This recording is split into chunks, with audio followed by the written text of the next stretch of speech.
आला हजरत इमाम अहले सुन्नत मुजद्दिद दीन मिल्लत मेरे आला हजरत से किसी ने पूछा था कि हजरत जी बीबी नात पढ़ सकती है? फतावा रज़विया की 14वीं जिल्द बीबी मिलाद पढ़ सकती है? मिलाद आला हजरत ने फरमाया अगर बीबी मिलाद पढ़ गई हो, नात पढ़ गई हो और उसकी आवाज गैर महरम के कानों तक जा रही हो, फरमाया उसे सवाब नहीं होगा, उसे हराम काम करने का गुनाह दिया जाएगा। बीबी को मना है, वो नात की आवाज भी औरत का ही नहीं पड़ता, दीन में तो औरत की आवाज का भी पड़ता है। दीन में तो औरत की हजरत सैयदा ज़ैनब, हजरत फातिमा रसूलुल्लाह से जिगर जो मैदान करबला में इमाम हुसैन बराबर की शरीक नहीं, सैयदा इमाम हुसैन कहते याहिया बिन मोइन कहते मैं 15 साल तक हजरत ज़ैनब का पड़ोसी रहा। 15 साल घर बराबर होता है ना, मेरा बीबी देख ही लेता है, वो बीबी कभी पर्दा डाल के जा रही है दवाई लेने, कभी नजर आ ही जाती है। कहते 15 साल में सैयदा फातिमा की बेटी का पड़ोसी रहा हूं, मैंने कभी बुरके में छुपी हुई ज़ैनब नहीं, बुरके में छुपी हुई ज़ैनब भी कभी नहीं देखी।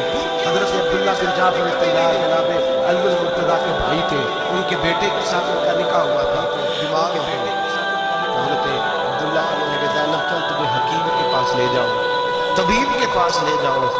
हजरत ज़ैनब कहने लगी आप जाइए मेरा हाल बता के दवाई ले आइए। हजरत अब्दुल्ला जाफर तैयार कहने लगे शरीयत में गुंजाइश है डॉक्टर के पास जाने, हकीम के पास जाने की गुंजाइश है, तू चलती क्यों नहीं? ज़ैनब कहने लगी शरीयत में गुंजाइश तो है पर अब्दुल्ला मेरी मजबूरी ये है कि मैं फातिमा की बेटी हूं। शरीयत में गुंजाइश तो है पर मेरी मजबूरी ये है कि मैं हुसैन की बहन हूँ। शरीयत में गुंजाइश है पर मैं हसन की बहन हूँ।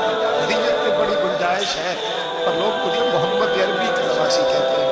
गुंजाइश तो है पर मैं नहीं निकल सकती, इसलिए कि जितना कोई अपने आप को दीन के करीब जानता है उतना उसके पैरों में शरीयत की जंजीरें ज्यादा होती हैं। तो जनाब सैयदना अब्दुल्ला कहने लगे अगर तू पर्दा कर गई, अगर तू चली गई, मानने लगे अल्लाह की शरीयत है तू दवाई ला दे ताकि मैं खा लूँ, और अगर मैं चली गई तो मैं अपनी माँ से जाके कहूँगी कि अम्मा सारी तकलीफें मैंने छाती पे बर्दाश्त की है पर मैंने तेरे पर्दे पर आँच नहीं आने दी।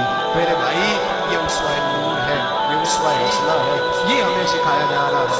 मेरे हबीब करीम की बीवियों का ये हाल था, बीवियों का अपने घर के आंगन में हजरत आयशा सिद्दीका, हजरत सौदा जनाब हफ्सा अपने सेल में जब बैठी थी ना तो दीवार की तरफ ही करके बैठी, दीवार के साथ लग के दीवार की तरफ। बीबियां अपने घर के अंदर भी दीवार की जानब मुंह करके बैठती थी।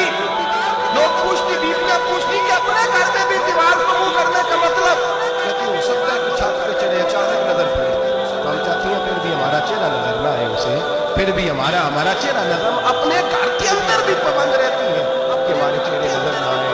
खुदा बड़े पैसे जिंदगी में लुटाए हैं, एक 1,000-1,500 रुपये पे भी खर्च करो, वो घर ले जाओ, वो अम्मा को भी दो, बहन को भी दो, बीवी को भी दो, उसको कोई पहन ले, इसलिए कि जब तो हजरत फातिमा के तरीके का पर्दा करेगी तो तेरे आंगन में सैयदा ज़ैनब की तरह की बेटियां पैदा होंगी, वो उस सुन्नत पे चलने वाली बेटियां तेरे आंगन में आएंगी। खुदारा मेरे भाई आज ये नियत करो, ये इरादा करो और अपने घरों को पर्दे को पाबंद बनाओ।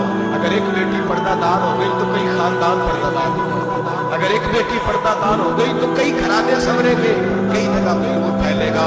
ऐ अर्श के मालिक, ऐ मेरे महबूब के खुदा, ये वास्ता है मेरे महबूब की बीवियों का और तुझे सदका हुजूर की शहजादियों का।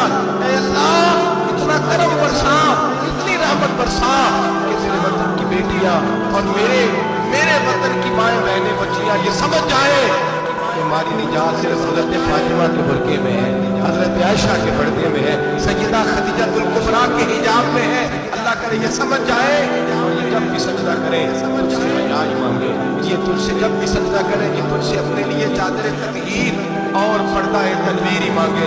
अल्लाह करे लफ्ज किसी के दिल में तासीर बन के उतरे और फिर दुनिया के अंदर ये रिवाज आप हो कि हर कोई पर्दा करे, हर कोई बापर्दा हो जाए। ऐ अल्लाह तू तासीर नाज़िल फरमा, ऐ अल्लाह तू अमल की दौलत नाज़िल फरमा, ऐ अल्लाह हमारी बेटियों को इज्जत की चादर अता फरमा। हमेशा में रहते खैर नाम में गुजरे दुआ है ये उम्र दरूद सलाम आखिर।